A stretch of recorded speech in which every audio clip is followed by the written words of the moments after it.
Muy bien. Bueno, bienvenidos y bienvenidas a la Fundación Heinrich a nuestra casa en esta mañana veraniega.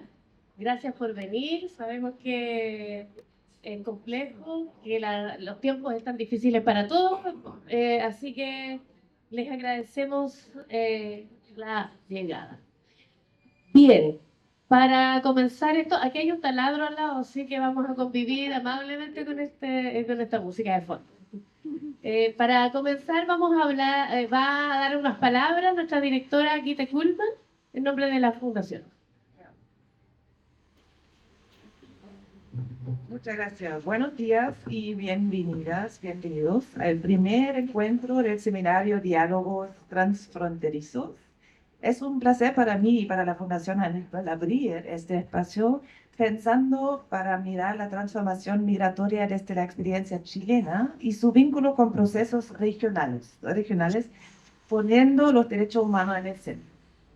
Queremos que esto sea un primer diálogo, ¿no? No es un punto final, sino es el inicio de una agenda sostenida que profundice análisis, estrategias y colaboraciones sobre la migración en Latinoamérica.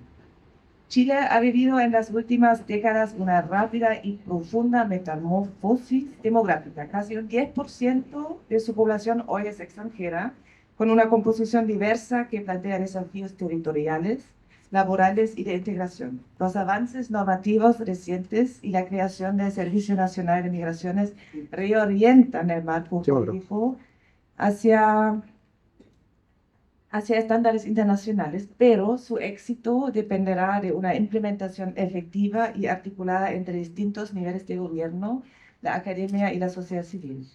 Por eso este seminario busca cruzar evidencias, experiencias y propuestas desde la academia, la política pública y las organizaciones sociales, con debates respetuosos que permitan tensiones productivas y resultados concretos.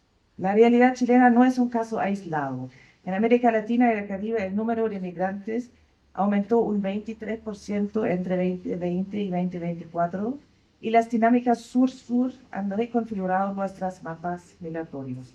Necesitamos marcos de gobernanza basados en responsabilidad compartida, enfoque de derecho, participación de las personas migrantes y visión de largo plazo, sistemas regionales de información, de conocimiento mutuo y de documentos, fondos de integración y protocolos conjuntos de protección son parte de este horizonte posible. Nosotros somos una fundación alemana, ¿no? Y mirar a Alemania nos aporta lecciones prácticas y matizadas. Ahí la migración es una realidad importante. En una población de unos 33, 38 millones, 25,2 millones de personas tienen trasfondo migratorio. Alemania atrae talento extranjero, especialmente en ciencia y tecnología, y necesita mano de obra cualificada. Al mismo tiempo, enfrenta la preocupación de que muchos migrantes altamente cualificados desean emigrar por dificultades de integración y un racismo creciente. De esta experiencia, Latinoamérica puede aprender la importancia de mecanismos sólidos para el reconocimiento de cualificaciones y facilitar al mercado laboral y promover el aprendizaje del idioma. También debemos fortalecer la calidad de la vida, la infraestructura y los servicios públicos para retener talento. Finalmente, la cooperación en educación, ciencia y tecnología entre países puede crear oportunidades y facilitar una movilidad más equitativa. No podemos olvidar que la expansión de discursos de la ultraderecha en toda la región, pero también en todo el mundo, tensiona la protección de derechos y estigmatiza la migración. Por eso necesitamos abrir espacios pluralistas de diálogo basados en datos y dignidad para contrarrestar narrativas de miedo y construir respuestas democráticas y sólidas. La Fundación Heinrich Böll asume este compromiso de abrir y sostener estos espacios con movimientos sociales, investigadoras y investigadores, autoridades y comunidades migrantes. Estamos disponibles para estos diálogos que fortalecen el derecho humano a migrar y la democracia. Que este encuentro sea solamente la semilla o el inicio de redes, propuestas y alianzas concretas. Muchas gracias y buen trabajo y a todos.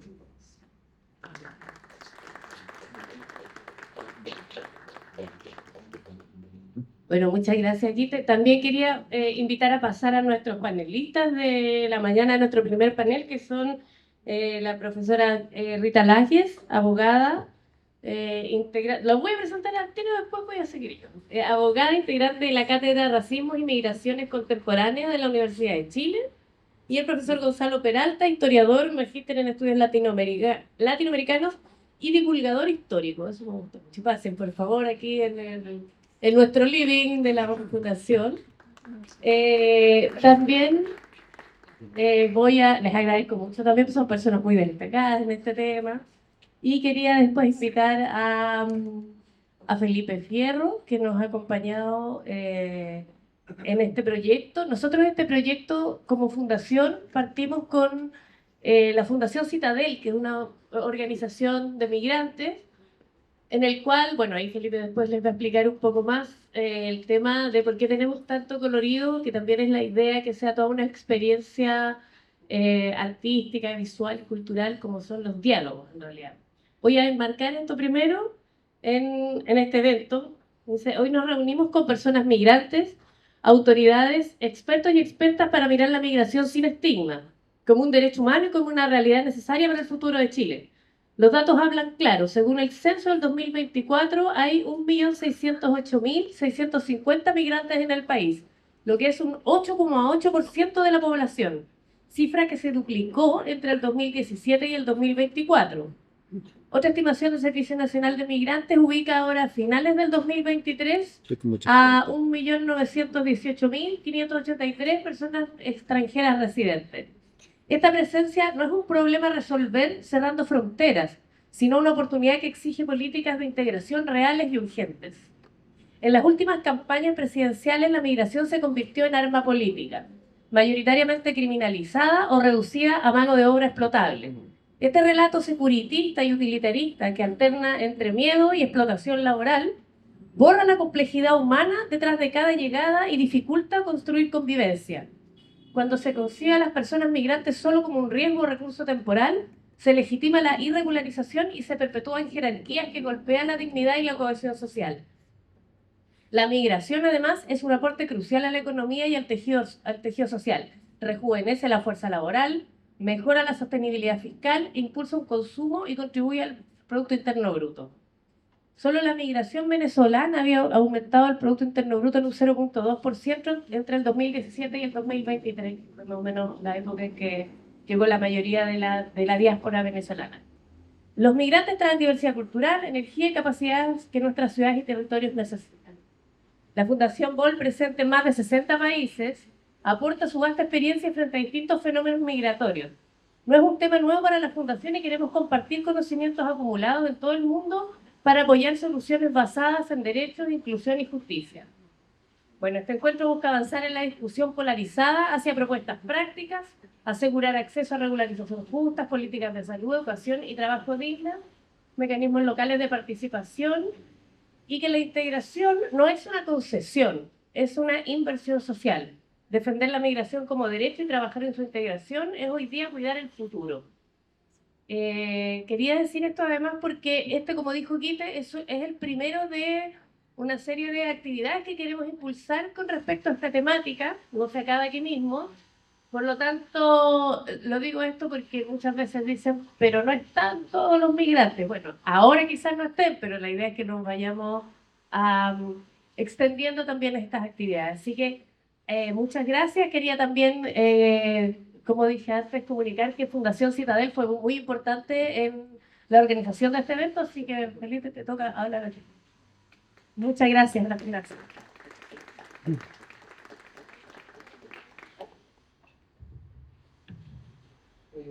Sí. Hola, muy buenos días a todos y a todas. Bueno, en primer lugar agradecerles mucho la presencia de cada uno de ustedes en una instancia como esta, sobre todo, ¿no es cierto?, en el Chile actual, ¿verdad?, donde justamente la defensa de las personas migrantes, de su dignidad y los derechos humanos, tristemente nos encontramos en una posición de repliegue, ¿verdad?, a propósito también, ¿no es cierto?, de la votación que hubo ayer en la Cámara de Diputados, da cuenta, ¿no es cierto?, de esta agenda que justamente pone en entredicho la dignidad de las personas migrantes. Así que justamente organizar e impulsar este tipo de iniciativas se hace urgente, ¿verdad?, y necesario. Respecto, ¿no es cierto?, a lo que ustedes pueden ver para esta actividad en particular, Como pueden ver está este mural, ¿no es cierto?, que está aquí a nuestro costado, que justamente en el marco del proyecto que ejecutamos, justamente en alianza con la Fundación Henry Kroll, que se titula La Reina a todo color, en el cual participaron personas migrantes y no migrantes, a través del cual se buscaba justamente visibilizar su experiencia migratoria en Chile. Este proceso fue guiado por un psicólogo comunitario, a través del cual fue posible indagar y profundizar en su experiencia y eso luego poder plasmarlo en el arte. Eso en primer lugar, y justamente nuestra expectativa es poder escalar este proyecto, poder sostenerlo en el tiempo. Ahora felizmente se puede transportar, así que con mucho gusto nuestra intención justamente es poder darle cierta itinerancia al producto que se está haciendo y poder continuarlo, ¿verdad? Eso por una parte. Y por otro lado, lo que ustedes vieron también en el acceso aquí al recinto, que son ese conjunto de cuadros de pintura que están asociadas a la Asociación de Artistas Plásticos de La Reina, que para este caso, ¿verdad?, fueron convocados para producir obras en torno a las temáticas migratorias, ¿verdad? En ese sentido, la invitación no es solamente quedarnos en un sentido estrictamente ornamental, ¿no?, o decorativo, sino que más bien en lo posible poder detenerse un momento a apreciar las obras, a ver en algunos casos las profundidades, lo que busca en estos casos proyectar en torno a la experiencia humana, en torno a la experiencia migratoria, que es justamente lo que buscamos de alguna forma visibilizar en esta experiencia. Así que eso, y bueno, muchas gracias por venir.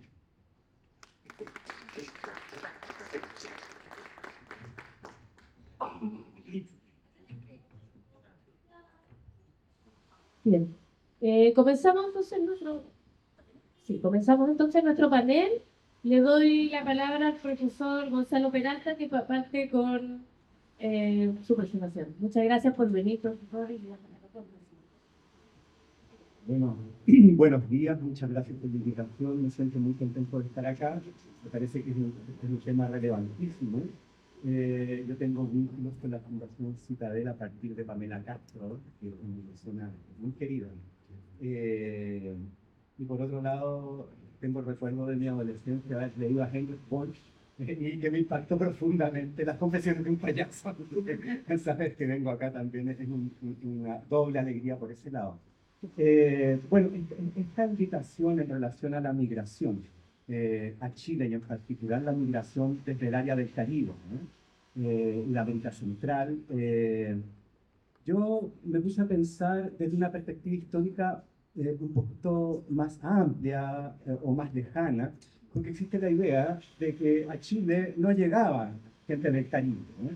De que en vista de esta migración más contundente y más acelerada de los últimos años, aquí no había migrantes caribeños, no había personas de raza negra, y que la migración caribeña es una migración molesta, ¿no? Una migración disruptiva y, como tú bien decías, que debe, desde ciertas perspectivas, detenerse. Bueno, no está así. Entonces, a partir de eso, yo quisiera mencionar un par de casos de migración caribeña a Chile, más antigua, ¿no? Y que nos muestra una perspectiva distinta a estos prejuicios. Y la primera es sobre un personaje muy conocido, que este mes está de aniversario de nacimiento, que es ni más ni menos que don Andrés Bello López. Como bien se sabe, Andrés Bello es venezolano.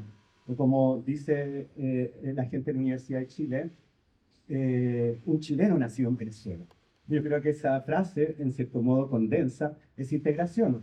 Bueno, y resulta que Andrés Bello es un hijo de la migración y de una migración muy precaria, de una migración, en el caso de él, por motivos políticos. Andrés Bello se traslada el año 1810 de Caracas a Inglaterra, a Londres, en el contexto de la Revolución de la Independencia venezolana, junto con Simón Bolívar, ¿no? Para negociar en Inglaterra el reconocimiento diplomático de la Revolución venezolana por parte de los británicos y de los europeos. Resulta que al llegar allá se encuentra con una dificultad no menor, que en ese momento Inglaterra se había convertido en aliada de España, porque estaban en guerra con Napoleón. En consecuencia, no podían darle apoyo a estas naciones que estaban recién surgiendo de la Revolución Americana.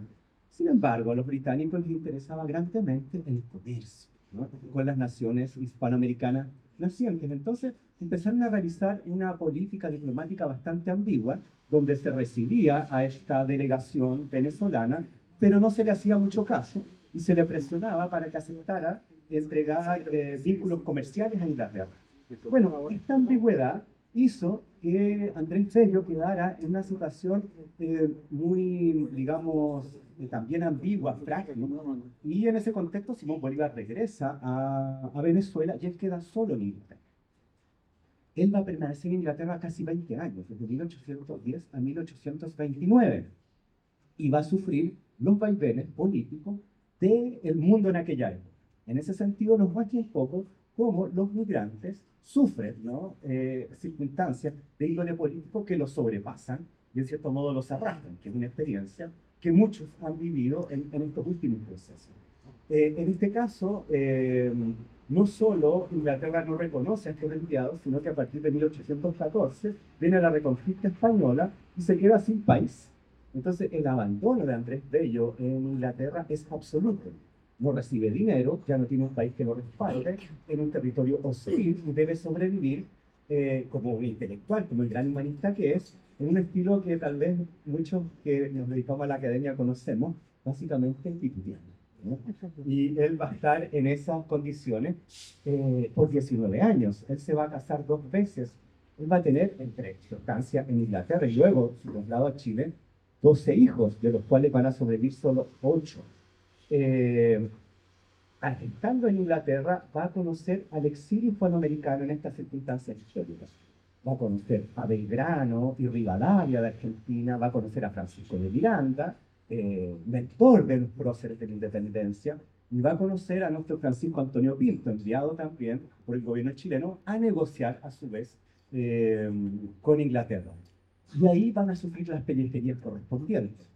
Esto recién se va a solucionar cuando se envíe a otro chileno, pero que en realidad también es un centroamericano, Manuel José de Irizarry, guatemalteco, era vecindado en Chile, que va a estar en Inglaterra en esta diáspora, que va a regresar a Chile en 1818, cuando se recupere el proceso de independencia chileno con el gobierno de Martínez. Y fíjense que Manuel José de Irizarry, guatemalteco, va a ser nuestro primer ministro de Relaciones Exteriores, el año 1818. Ya lo van a enviar a Inglaterra a negociar un préstamo de la banca inglesa. Y ahí se va a reencontrar con Andrés Bello, y gracias a ese reencuentro, recién en el año 1822, va a contratar a Andrés Bello como secretario de la legación chilena en Londres. O sea, Andrés Bello va a pasar 12 años sin trabajo, solo y tuteando, ¿no? Después de muchos vaivenes, se va a enviar a otro importante político chileno, Mariano Egaña, en el año 1824, a resolver ciertos temas con digamos, con Manuel José de Irizarry. Y Mariano Egaña se va a dar cuenta del gran valor de Andrés Bello como una persona que podría colaborar a la construcción de la nación chilena, desde la perspectiva legal, literaria, diplomática, jurídica, periodística, en fin, en la gramática, en todos esos enormes avances que Andrés Bello va a proporcionar al naciente Estado chileno. Y recién en el año 1829 va a aceptar por parte del gobierno chileno su contratación a Chile. Y ahí fue a venir a Chile, contratado por el gobierno chileno. Y hay una situación bien peculiar. Francisco Antonio Pinto, que él lo conoció cuando vivía en Pellejería, cuentan que ellos se iban al Museo Británico a estudiar, pero sobre todo a refugiarse del frío del invierno inglés, porque no tenían plata ni para calefacción. Ese era digamos, lo vulnerable de estos ilustres migrantes. Bueno, el año 29 llega a Chile, nombrado secretario del Ministerio de Hacienda, en el último decreto que va a firmar Francisco Antonio Pinto, esas alturas presidente de la República. Va a llegar justo para la Guerra Civil del 29 y va a ser contratado por el gobierno chileno, y de ahí va a comenzar su brillante carrera al servicio de Chile. que va a ser el encargado de la diplomacia chilena, como se sabe, el primer rector de la Universidad de Chile, el redactor de nuestro Código Civil, el redactor de la gramática española para los americanos, el editor del primer diario del Estado de Chile, el Araucano, y muchas y muchísimas otras obras. Entonces, lo que yo quiero referir con esta breve reseña de Andrés Bello Migrante es que no es cierto el prejuicio de que la migración del Caribe y de Centroamérica sea una migración perjudicial o que sea una cuestión novedosa y que jamás existió. Y yo creo que nos da cuenta de lo que los migrantes deben padecer y sufrir en situaciones en las cuales hay un cierto abandono, porque no tienen una nación que los respalde, porque en ese momento había desaparecido, y de los muchos esfuerzos y los muchos méritos que ellos tienen para llegar al sitial que actualmente ostenta Andrés.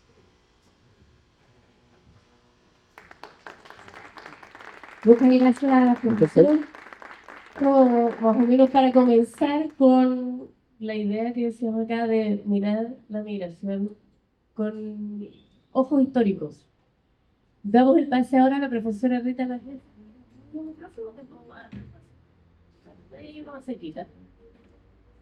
Muchas gracias. Vuelvo a repetirles un poco su currículum. Ella es abogada, integrante de la Cátedra de Racismo e Migraciones Contemporáneas de la Universidad de Chile. Bienvenida, profesora. Hola, buenos días a todos.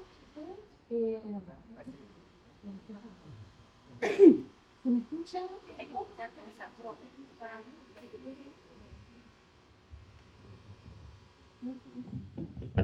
1, 2, 3, 3.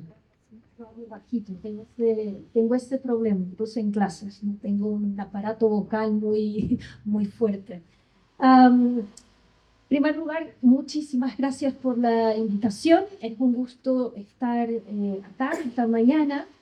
Y antes de conversar o decir algo al respecto, importa saber siempre desde dónde uno habla, ¿no? Y eso está determinado desde el lugar donde uno viene y cómo miro yo la migración, ¿no? Yo vengo de la Universidad de Chile, particularmente la Facultad de Derecho.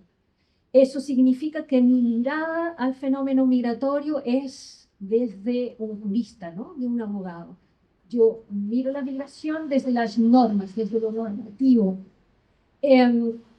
Pero todo fenómeno social, y a veces es un pecado que tenemos nosotros, y sobre todo la formación jurídica, es que a veces nos olvidamos que los fenómenos jurídicos que estudiamos, antes de ser jurídicos, son sociales, ¿no? Son hechos de la vida, ¿no? Y son con sujetos concretos, ¿no? No es, el sujeto jurídico no es algo que esta construcción que viene, por ejemplo, del siglo XIX, del racionalismo, un sujeto abstracto, no. Y de alguna forma, el modo como el derecho vio la migración no cambió mucho desde esta concepción más tradicional del derecho. El sujeto jurídico como algo abstracto y general nunca consideró que quizás algunas de esas personas no son nacionales, porque toda la estructura, si quieren, del derecho está formado, basado en principios, y uno de ellos es principio de territorialidad en un contexto incluso de Estado-nación. Es decir, los estados se preocupan por regular las relaciones que van teniendo con los suyos, en primer, con los nacionales. El extranjero es algo atípico en la construcción del derecho. Es un ser que viene de afuera y que muchas veces las normas no lo consideran. Del punto de vista formal, pueden decir todas las personas, pero en realidad a veces no son todas las personas lo que quieren decir. Son pocos nacionales de ese país y pueden tener acceso a él. Específicamente sobre los factores, ¿no? Esta pregunta de por qué las personas migran, que nos llevan un poco al título, digamos, y también a la invitación que me fue dirigida, de los factores de la migración, tiene que ver con esa pregunta macro, ¿no? ¿Por qué las personas migran? Y quizás las primeras áreas del conocimiento que se han interesado por responder a esta pregunta, desde luego nunca fue el derecho, sino más bien la economía y la sociología. Tendría que pagar Ellos las son los cámaras. primeros que empiezan a desarrollar teorías para responder a esto. ¿Por qué las personas salen de sus hogares, de sus espacios más o menos seguros, en dirección a un otro lugar? ¿Y por qué eligen ese otro lugar, no? ¿Por qué eligen Chile y no eligen cualquier otro? Si uno ve, no, en Chile no hay muchos estudios que tratan de responder a esta pregunta respecto de las comunidades migrantes que tenemos. ¿Por qué los venezolanos? ¿Por qué los colombianos? ¿Por qué las personas que eligen Chile? Sin embargo, los pocos estudios que tenemos sí nos muestran que la migración actual, y por lo tanto hago el salto, digamos, de la migración del siglo XIX, con estos extranjeros ilustrados, para llegar al siglo XXI, ¿no? ¿Y por qué el siglo XXI? Porque si uno mira, efectivamente, como alguien decía en inicio, el perfil migratorio de Chile cambió sustancialmente. En ese caso, Chile puede ser un caso de estudio, no es el único, no fue el primero, pero fue la primera vez que le ocurrió a Chile, porque históricamente Chile es un país que presentaba un saldo migratorio negativo, es decir, son mucho más los nacionales chilenos que salían a vivir en otros lugares que los extranjeros que llegaban. Y uno se ve las cifras que dispone históricas que dispone el Instituto Nacional de Estadística, el Servicio Nacional de Migraciones, lo que vemos es que el porcentaje de extranjeros en Chile siempre fue relativamente bajo, si incluso comparamos con la región. Por ejemplo, con Argentina, con Venezuela, que son los países que históricamente siempre han recibido muchísima migración. Y Chile tenía poco, a lo máximo y en algún momento llegó a los 4%. En el siglo XXI, y sobre todo la migración venezolana va a ser disruptiva en ese sentido, esto se transforma. Y Chile deja de ser, de forma relativamente rápida, de ser un país que presenta un saldo migratorio negativo para presentar un saldo migratorio positivo. Es decir, son más los extranjeros que llegan a vivir en Chile que los chilenos que salgan a vivir a otros lugares. Y claro, en un país que tiene 200 años, y esto ocurra por primera vez, y además de forma rápida, no previsible, digamos, por parte del Estado, es obvio que esto genera reacciones, ¿no? Y por lo tanto hoy tenemos no alcanza, estamos por bajo del promedio de la OCDE, pero es un número alto, estamos hablando de más o menos 9% de la población que vive en el país tiene origen no chileno, no nacional. A pesar de este cambio, este cambio que se ha producido no solo es en términos cuantitativos, sino que también con el tipo o con las nacionalidades. ¿Por qué? Porque Chile en el siglo XIX recibe migración, pero esa migración también se da en un contexto político de un Estado nuevo, que recién se independiza, ¿no?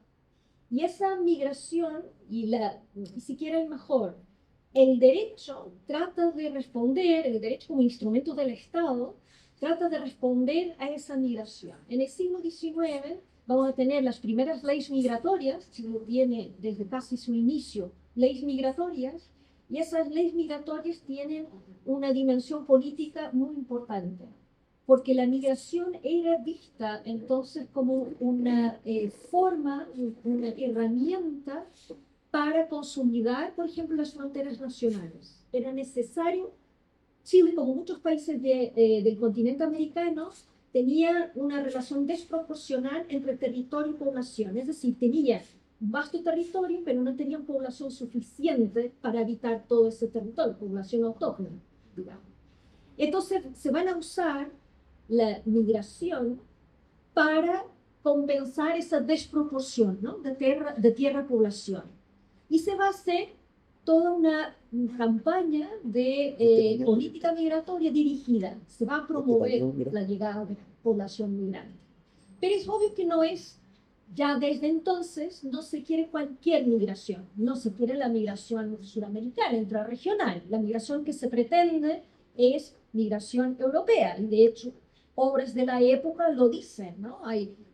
Siempre está famosa libro de Nicolás Palacios, La raza chilena, que de alguna forma va a ser la inspiración intelectual para muchas de las leyes, por ejemplo, la ley de colonización de 1845, que va a decir en el fondo que la migración europea puede resolver varias cosas. Primero, esa necesidad de consolidar las fronteras territoriales con población, sobre todo en lugares específicos, y por eso tenemos las colonias migrantes, estas históricas en ciertos lugares, alemanes en el sur, ingleses, croatas, etc. Eso fue pensado desde el Estado, no es algo que ocurre espontáneamente, siendo cierto que siempre llegó migración no dirigida, es decir, no aquella que era promovida por el Estado, y esa migración estaba además bajo la tutela del Ministerio de Relaciones Exteriores. Entonces, desde ahí que se invitaban personas para venir a vivir en Chile y se daba a cambio algo. Por ejemplo, se daba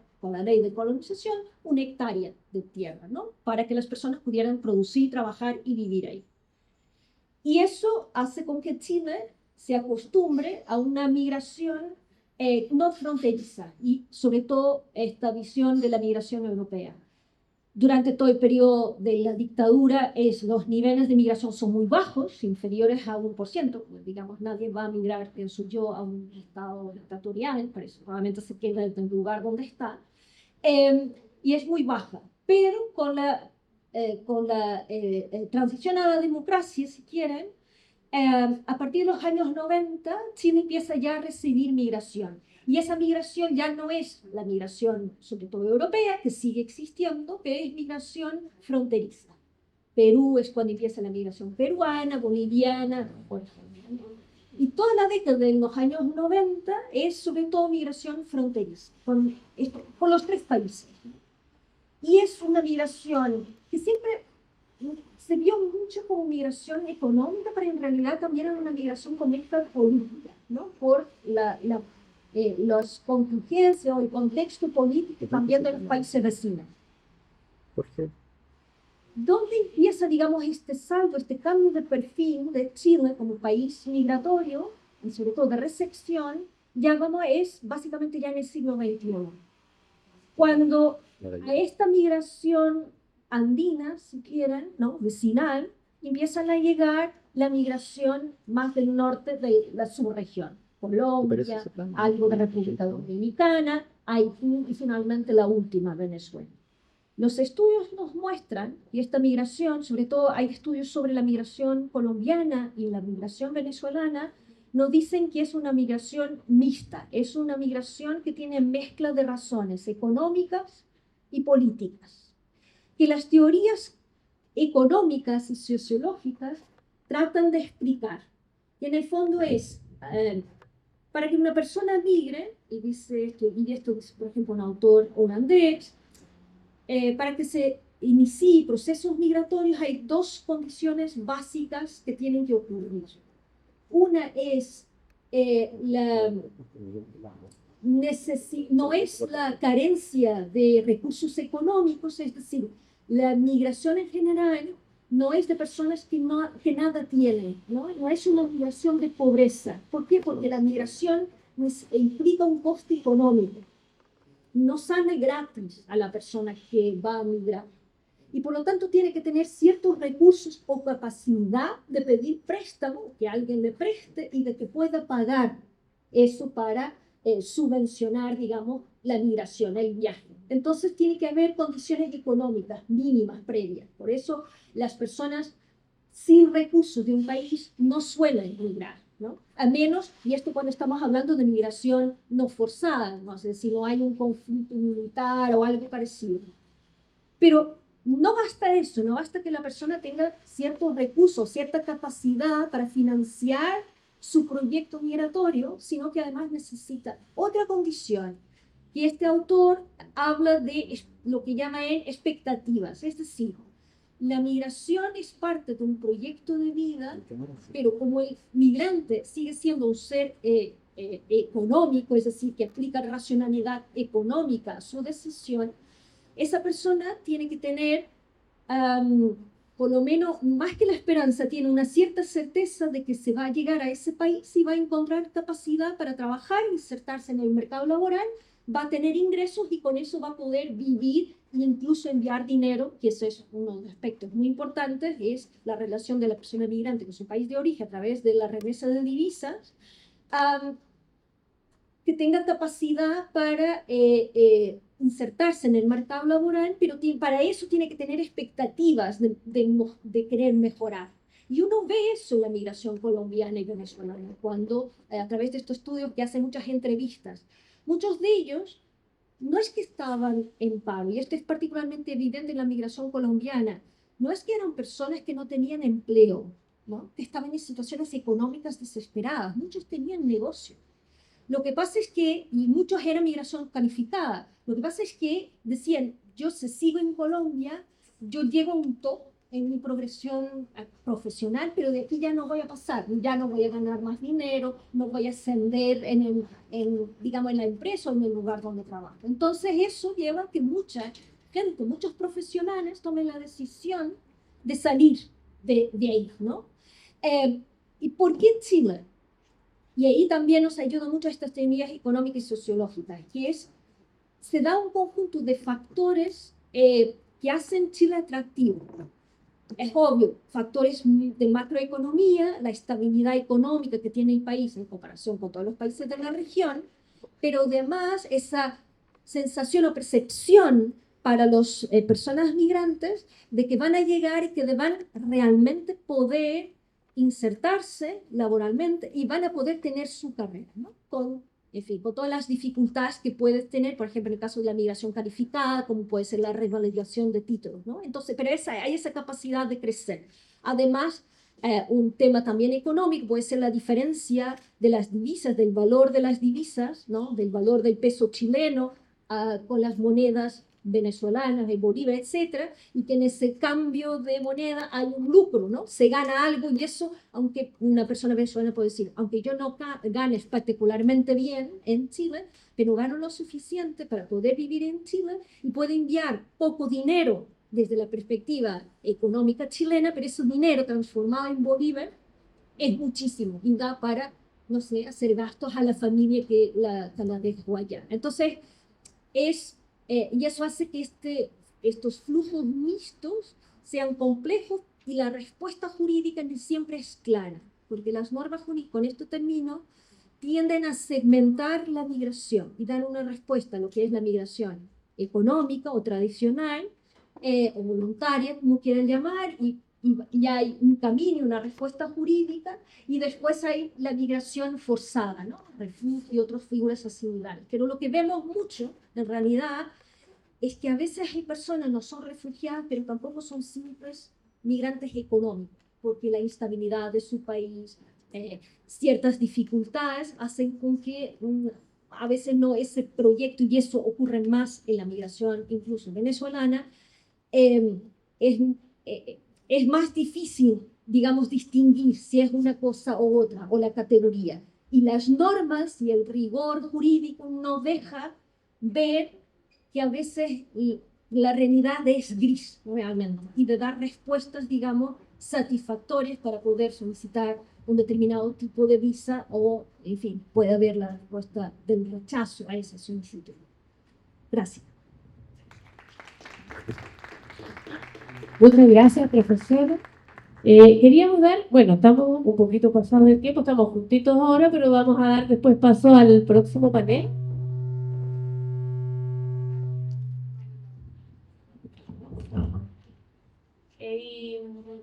Quería dar paso si querían algunas consultas entre entre los panelistas o algo para después dar paso al segundo panel. Bien. o algunas consultas del público. No tenemos un espacio grande como para preguntas en este momento, pero para conversar con los panelistas. Ahora, también tenemos después nuestros espacios de networking o hacer redes en el coffee y eso. Yo quería agradecerles a ambos panelistas porque ha sido súper importante los aportes que han hecho. Creo que es una buena introducción a los paneles que nos tocan ahora en la mañana. Así que, nada, gracias a ambos igual por esta introducción a la causa de la migración.